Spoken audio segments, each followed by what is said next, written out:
और जैसा कि आप लोग जानते हैं कि जीआईसी प्रवक्ता के लिए फिलहाल जो विज्ञापन जारी किया गया है, तो विज्ञापन में कई सारे सब्जेक्ट हैं जिनके नाम नहीं हैं और अभ्यर्थी जो है वो काफ़ी परेशान भी हैं।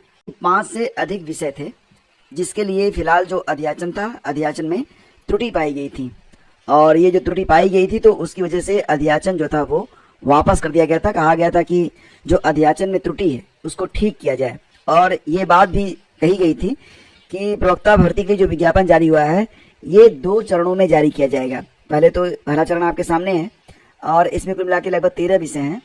इसके बाद जो शेष विषय हैं, जब क्लियरेंस मिल जाएगा अध्याचन पर तो उसके लिए एक अलग से नोटिफिकेशन जारी किया जाएगा, लेकिन दोनों की परीक्षाएं एक साथ करवाई जाएंगी। जैसे प्रवक्ता के लिए जो विज्ञापन जारी होगा वो 2 चरणों में जारी हो सकता है, लेकिन परीक्षा जो है वो साथ साथ रहेगी। आप देख सकते हैं कि किन किन विषयों के सापेक्ष कितने कितने पद हैं, तो नोटिफिकेशन में क्लियर यहाँ पर बताया गया है। अंग्रेजी, अर्थशास्त्र, इतिहास, उर्दू, गणित, भौतिक विज्ञान, रसायन विज्ञान, जीव विज्ञान, भूगोल, संस्कृत, नागरिक शास्त्र, समाजशास्त्र और हिंदी के कुल 777 पदों पर यह विज्ञापन जारी किया गया है। लेकिन दोस्तों इसी के साथ जानकारी ये मिल रही है कि लगभग 2 दर्जन से अधिक, हालांकि पहले जानकारी मुझे मिली थी कि लगभग 5 विषय हैं, लेकिन यहाँ पर बताया जा रहा है कि 2 दर्जन से अधिक विषयों में प्रवक्ता के पदों पर भर्ती होनी थी, लेकिन 13 विषयों का ही विज्ञापन जारी किया गया है। और जानकारी ये मिल रही है कि कुछ विषयों का पाठ्यक्रम तैयार नहीं होने और कई विषयों में अर्हता संबंधी विसंगतियों के कारण माध्यमिक शिक्षा निदेशालय ने अध्याचन को अंतिम रूप से लॉक नहीं किया। तो अभी फिलहाल शासन स्तर से इसका निराकरण हो जाएगा, उसके पश्चात ये भर्ती आएगी। तो माध्यमिक शिक्षा निदेशालय ने अध्याचन को अंतिम रूप से लॉक नहीं किया है। कौन कौन से सब्जेक्ट इसमें आ रहे हैं तो यहाँ पर आपको लिस्ट मिल रही है। शारीरिक अनुदेशक, फारसी, मनोविज्ञान, मनोविज्ञान के लिए भी शिक्षा शास्त्र यानी कि एजुकेशन, तर्कशास्त्र, लॉजिक, कृषि शास्त्र, वाणिज्य, कॉमर्स, गृह विज्ञान, कला, संगीत, कंप्यूटर, सैन्य विज्ञान, सिलाई विषय में प्रवक्ता के पदों पर भर्ती फंस गई है। फिलहाल इसमें सबसे ज्यादा जो क्वेरी आ रही है वो यहाँ पर शिक्षा शास्त्र, इसके अलावा वाणिज्य, कृषि विज्ञान, कंप्यूटर, कला और संगीत को लेकर आ रही है। संगीत में तो कम है, कला में ज्यादा है। तो फिलहाल इन विषयों में प्रवक्ता के पदों पर भर्ती जो है वो फंसी हुई है, क्योंकि इनमें जो है ना कई विषयों में अर्हता संबंधी विसंगतियों के कारण माध्यमिक शिक्षा निदेशालय ने अध्याचन को अंतिम रूप से लॉक नहीं किया है। तो आप जान लीजिए कि अभी फिलहाल यही स्थिति है और बहुत सारे एस्पिरेंट जो हैं वो आयोग जाकर इस पर जो है जानकारी लेना चाहते हैं कि आखिर कब तक जो है इसका पार्ट 2 यानी कि नया विज्ञापन कब तक आएगा, जिसमें ये जो शेष बचे हुए विषय हैं उनको शामिल किया जाएगा या फिर नहीं किया जाएगा।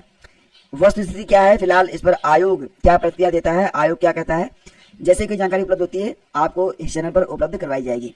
तो भर्ती में काफी देरी हो रही थी, ऐसे में आयोग ने उन 13 विषयों का विज्ञापन जारी कर दिया जिसमें किसी प्रकार की विसंगति नहीं थी।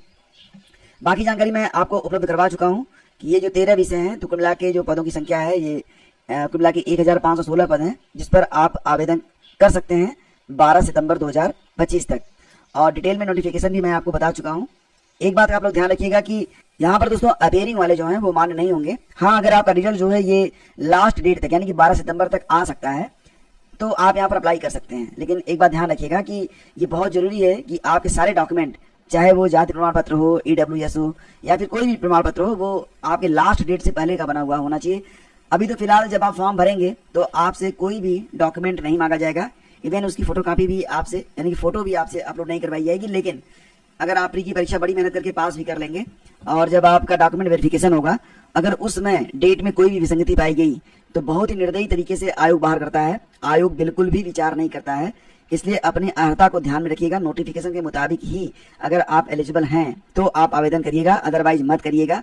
कारण ये है ना कि आप मेहनत करके जैसे तैसे करके प्री क्वालिफाई करेंगे, मेंस करेंगे, आप पहुंचेंगे जब डॉक्यूमेंट वेरिफिकेशन में, उस समय आपको एक लाइन कह के बाहर कर देता है आयोग। आयोग ना बिल्कुल जो है शर्म लिहाज नहीं करता कि बच्चे ने कितनी मेहनत की हुई है। तो और रही बात सिलेबस की, तो सिलेबस में GS काफ़ी जो है मायने रखता है।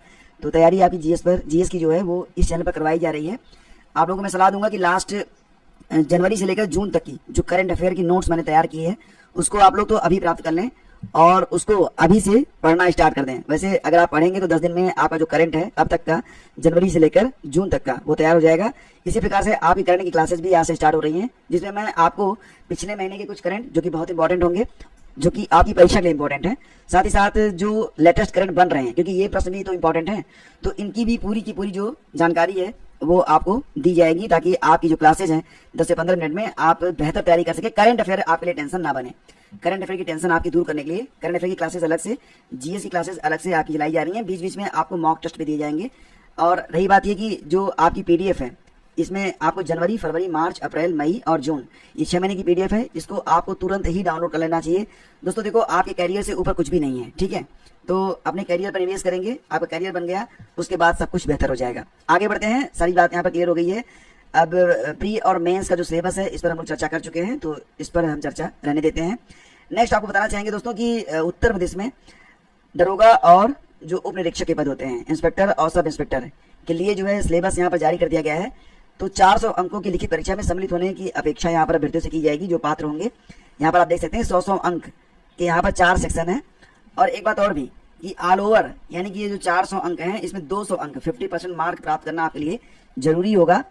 परीक्षा जो होगी ये आपकी OMR पर होगी और 2 घंटे का समय आपको मिलेगा। कुल 160 प्रश्न होंगे, इतना तो ध्यान रखिएगा। और यहाँ पर आवेदन जो है वो शुरू हो चुके हैं, 12 तारीख से 12 अगस्त से आवेदन शुरू हो चुके हैं। कौन कौन से पद हैं? तो उप निरीक्षक यानी कि सब इंस्पेक्टर नागरिक पुलिस पुरुष और महिला के लिए, प्लाटून कमांडर PSC पुरुष और उप निरीक्षक सशस्त्र पुलिस पुरुष के लिए। इसके अलावा प्लाटून कमांडर उप निरीक्षक विशेष सुरक्षा बल पुरुष और महिला बटालियन के लिए महिला उप निरीक्षक। यहाँ पर जो है बहुत सारे पद हैं और यहाँ पर आप सूची देख सकते हैं कि जैसे कि उप निरीक्षक नागरिक पुलिस पुरुष महिला के रिक्त पदों का श्रेणीवार जो यहाँ पर विवरण दिया गया है। तो 1705 पद ये आरक्षित रहेंगे। बाकी EWS को दिए गए हैं 422, OBC को दिए गए हैं 1143, SC को 890 और ST को 82 पद।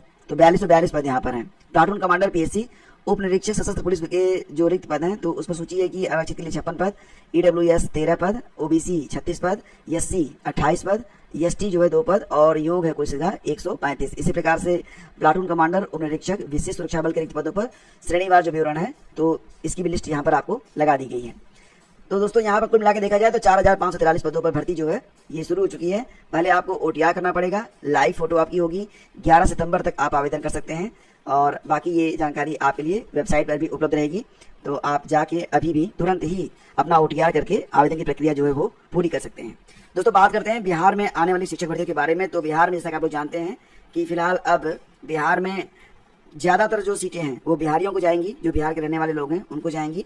लेकिन कुछ सीटें ऐसी हैं जो कि for all the other state open रहेंगी। तो जैसे कि अगर 1 लाख सीटें हैं तो 15,400। अब यहाँ पर जो TRE 4 आने वाला है, इसमें पदों की संख्या कुल 50,000 ही रहने वाली है। 50,000 के आसपास पद होंगे और इस पर जो विज्ञापन है वो आपका अगले महीने सितंबर तक जारी हो जाएगा।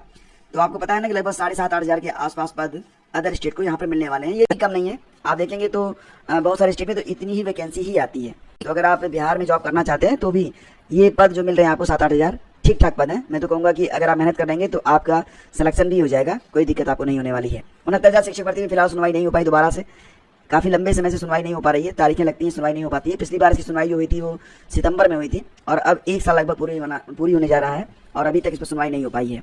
दोस्तों आगे बढ़ते हैं। तो यहाँ आप देखिए एक खबर और भी निकल के आ रही है। 67,178 ने छोड़ दी है NTPC की परीक्षा और शिक्षक भर्ती का मुद्दा विधान परिषद ने उठाया। तो जूनियर एडेड शिक्षक भर्ती के बारे में यहाँ पर बात की जा रही है, जिस पर शिक्षा मंत्री के द्वारा कहा गया था कि 31 मार्च तक वो इस भर्ती को पूरा कर लेंगे। फिलहाल अभी कुछ अता पता नहीं है। तो शिक्षक भर्ती का मुद्दा विधान परिषद ने उठाया है और यहाँ पर बात की जा रही है जूनियर एडेड शिक्षक भर्ती के बारे में। 2021 का यह मैटर है और फिलहाल अभी तक इस पर नियुक्ति नहीं हो पाई है। और फ्रेंड्स कुछ खबरें और भी हैं, जैसे कि अगर आप देखेंगे तो CBI को UPSC अफसरों की जांच की अनुमति। जैसा कि लोग जानते हैं कि उत्तर प्रदेश लोक सेवा आयोग UPPSC की वर्ष 2010 की अपर निजी सचिव भर्ती में हुए कथित भ्रष्टाचार की CBI जांच अब निर्णायक मोड़ पर पहुंचने जा रही है। एग्जैक्टली यहाँ पर CBI ने क्या कहा था? CBI निदेशक ने मुख्य सचिव को पत्र लिखकर कहा था कि 30 दिनों में अनुमति नहीं दी गई तो जांच बंद कर दी जाएगी।